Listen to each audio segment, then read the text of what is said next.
There is nothing the United States has done since the Vietnam War ended that is anything remotely close to Ukraine. I often describe where my field of battle in Ukraine, which was in Kharkiv province, during the counteroffensive and the months leading up to it, was closer to the Ardennes forest of Belgium and France in 1944. So it was men with rifles, tanks, and artillery.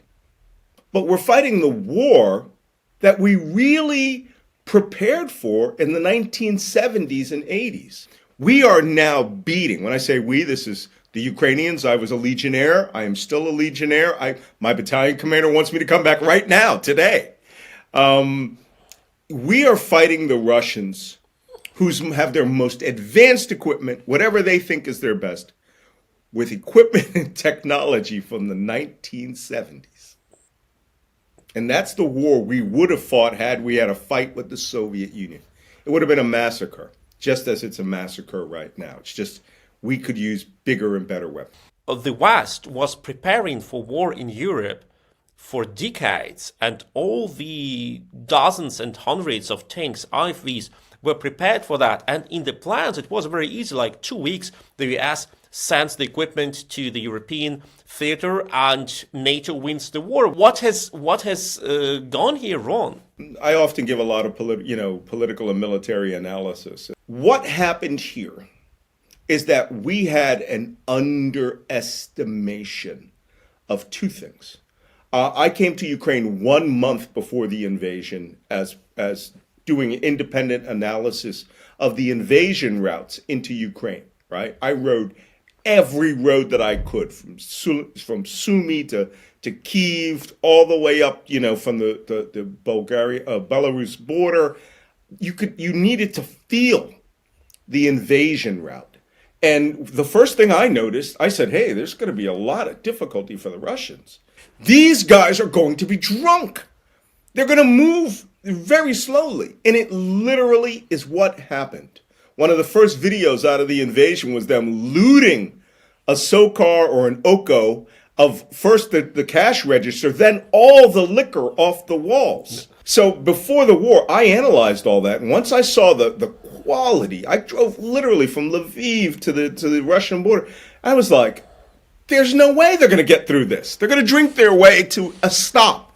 And every stop, Ukrainian special forces or partisans or javelin teams are going to be waiting for them at every gas station. And you have some of the finest gas stations in Europe.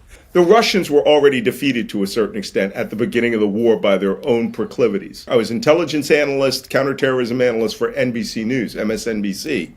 The second thing that I thought was important was, in the pre-war, I went to Avdiivka with General Sergei and General Pavlyuk, right? General Sergei is now commander of the Ukrainian army. General Pavlyuk at the time was commander of the joint force area along the Russian border, right? We were 70 meters from the Russians when we did our little show and they fired at us. But Pavlyuk and Sergei, when I met those two guys, first thing I said was, they cannot be beat. The Ukrainian army is in the field. And they have all of their javelin missiles, all of their war stocks. I drove around that country in the last 2 weeks. I never saw a Ukrainian army vehicle move because they were already out waiting for the Russians. And that's what happened. The Russians walked into a buzzsaw. They walked into a slaughter that was prepared for them. And the competency of the Ukrainian army was underestimated by everyone except me, because I saw those guys preparing.